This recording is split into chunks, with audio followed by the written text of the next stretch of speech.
If you answer phone call from this man, it's over for you. In 1978, residents of Hollowbrook, Wyoming began receiving chilling phone calls. After midnight, each caller claimed to be a long-dead loved one, whispering intimate details only.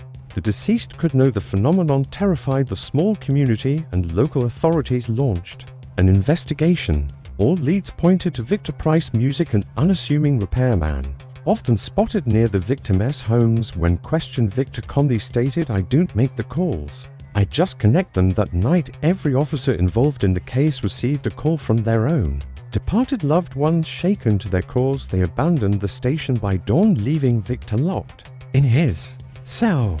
When they returned, he was gone. In his place was an unplugged rotary phone, the receiver hanging off the hook. Hollowbrook declared an emergency, urging residents to disconnect their phones. But even today, some claim to hear faint ringing in the dead of night. Those who answer often find themselves gone by morning. Rumors persist that the calls now come from beyond the grave, victims themselves trying to warn the next one. The phone's curse lives on unanswered.